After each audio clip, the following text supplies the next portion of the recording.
Tell Me I'm Going to Be Alright, written by Weinstein and directed by Schultz, starring Hellhake and Becca. Lights up. A hospital room. 2 beds, one fully made, the other just a mattress. A window is seen downstage center, bolted shut with no blinds. A view of a playground can be seen, and beyond the playground, a peaceful beach. 2 dressers are seen opposite the window. Scene opens with Chris wearing a long-sleeved shirt and shorts, sitting on the dresser looking outside the window. Therapist knocks on door. She is carrying a folder full of papers. Chris? Miss O'Donnell? I thought so. Would you mind if I spoke to you here? Gestures to the empty bed. No answer from Chris. Therapist walks over and sits, silent. Therapist looks at the papers in her folder. She comes upon one and takes it out and puts it on top of the folder. She pulls a pen out of her pocket and starts writing. After a few minutes of writing, therapist looks up. So it says here that you came here yesterday. Is that right? Do you know why you're here? No answer. Therapist starts to write down more information. The sound of the pen on the paper and the crossing out of things makes Chris look over. What are you writing down? Therapist scribbles down some more things and then looks up. Just some information. Information? What kind of information? On me? Moves from the window in front of therapist, trying to see what she's writing down. Now, Chris, it's okay. I'm just writing down some observations. That's all. Oh, so now I'm being watched like Big Brother, and I have been recording all my moves and everything I say? Therapist hides the papers and gestures Chris to sit on the other empty bed. Well, I'll just here to help. If I wanted your help or anyone else's help, I would have asked. Instead, they feel the need to stick me here, in this place. Chris, you're here for a reason. Whether you like it or not, your parents want what's best for you. If they wanted what's best for me, they would leave me alone. That's just it, Chris. They love you so much that they can't leave you alone. They put you in here for a reason. Not because they don't care, but because they love you. They want you to get the attention, care, and help that you need. Well, they got a weird way of showing how much they really care. But why am I here? With these people. I don't belong here. With them. What do you mean by these people? Well, obviously, if I'm in a psychiatric ward, some crazies must be here. Actually, the kids in here are just like you. They have issues, some more complicated and difficult to deal with, but they're here to get the help they need to learn to cope in the real world and be successful in life. What are they going to be successful in? Working at McDonald's? Working on the streets? Oh, I know. They're going to be famous actors, or even better, playwrights. Oh boy. I can see it now. Some psycho is going to write about this, write about me, and then some asshole, probably Ryan Murphy, is going to make a stupid TV show, Our Lives. Oh my God. Whoa there. This is certainly not the place to make jokes or to make our reality and our patients' reality a silly little sitcom. That's probably where American Horror Story got its 2nd season from. Oh my Asylum. God. Sound familiar? They want to justify the fact that being here is so cool. It's the new hip thing to do. I bet all the other people that work here are just sitting in the back and watching me, watching us, talking about my life, laughing. All while drinking some beer and eating some popcorn. Sounds like you've got a very vivid imagination, Chris. Chris turns his body to face the window. Whatever, you're just another person who doesn't understand me. What does that feel like? Chris looks over at the therapist and sees she's still scribbling things down on the paper. He stares at her until she looks up and puts the pen down. It feels like shit. It feels like I'm worthless. It feels like emptiness. Emptiness? Do you even know what it feels like to be misunderstood? For your parents to give up on you? For your family to think you're a disgrace? And a mistake to the family name? But didn't you say that? Every day my dad tells me how I never do anything right. How I'm too fat, too short, too dumb. That I'll never measure up to anything. That I'm worthless. Do you know what that does to a child? To be called worthless. Worthless. Worthless! By your own flesh and blood.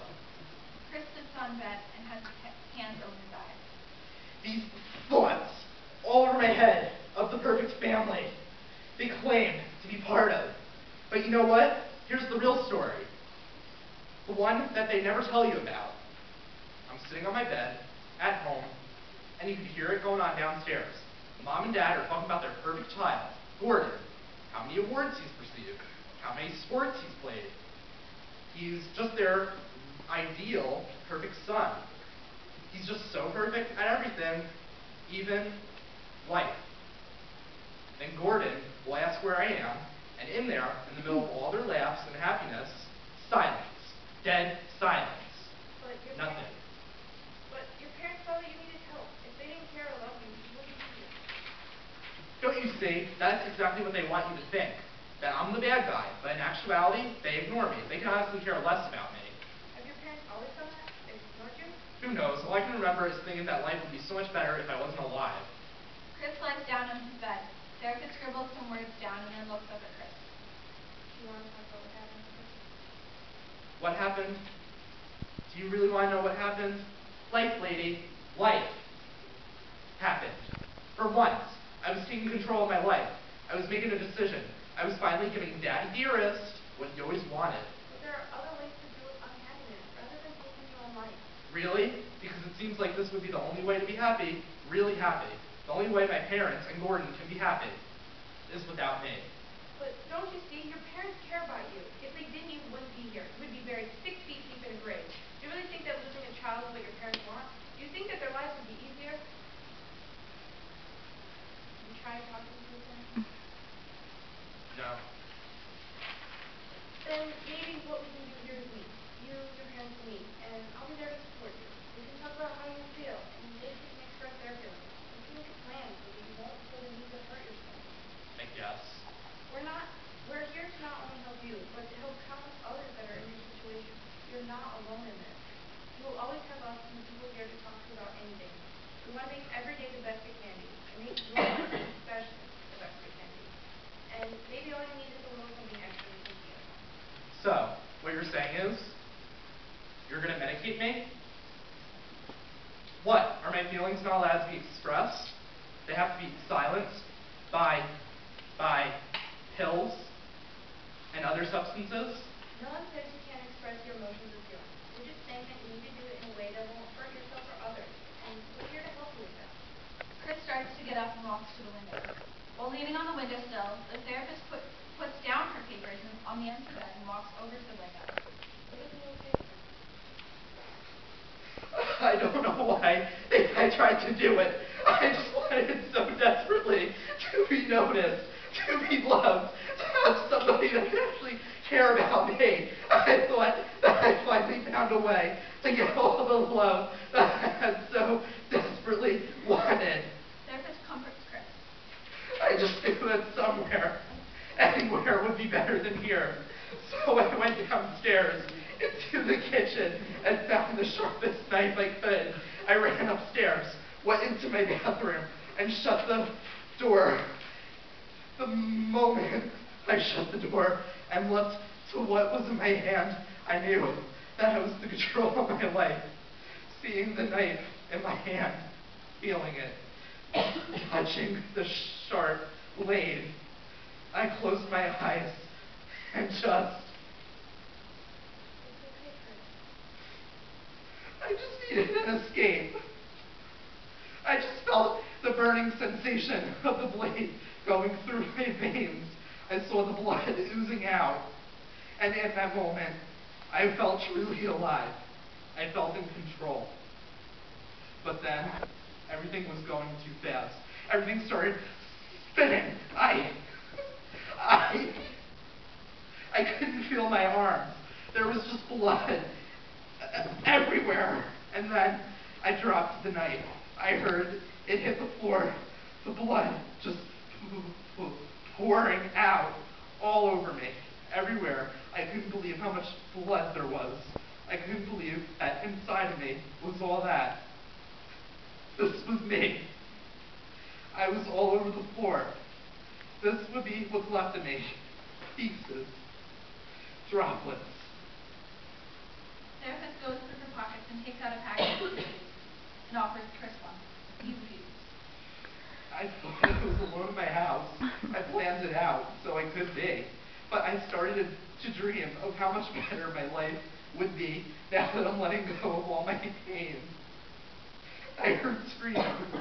Somebody was home. He wasn't supposed to be home. He was supposed to be at baseball practice. He ruined it. He wasn't supposed to save me. I was supposed to die. Here in the bathroom. I was supposed to be dead on the floor. And then all I could remember was screams. Screams. Gordon screaming at me. The next thing I know, I'm in an ambulance, and Gordon is holding my bloody hand. Everything after that is fuzzy. Chris starts soothing his arms. Then he focuses on the little kids playing in the playground and chuckles. Look at them there. Just playing. So happy. So full of energy. They don't realize how fucked up life is. How fucked up society is. But, Chris, no one ever says life is perfect. Of course life is hard. Everyone goes through ups and downs, but it's who you are and how you deal with it that shows how much strength and willpower you have. Look over there. Not at the playground, but beyond the playground. Beach? Yes. What about it? What do you notice about it?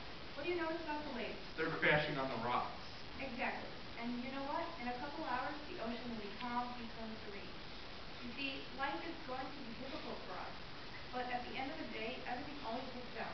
In the end, the beach water will take all of the negative substance you have in your life and bring it out to sea. This is your life. So just do that with your problems. Just let them go. And we will be here to swim out and bring you back. Chris and the therapist share a moment. And then on the speakers in the room, a worker pages the therapist to the front desk. Therapist pats Chris's shoulder, picks up the papers and folders, and starts to leave. Chris is still crying. Why is it that all these people who hurt us the most also love us the most? Why is it that no matter how hard I try to escape, something is always trying to make me stay? That's how it always is. The people who cause so much pain are really the ones who love you the most. I can't change that. But we can help you to change your attitude about life. And it will get better, Chris. Chris sniffles his tears and then turns to the therapist. It's like that. Therapist starts to leave. Once she gets to the door, she turns around. No matter what happens, Chris, have heart. Have heart. Chris turns to face the window, blackout.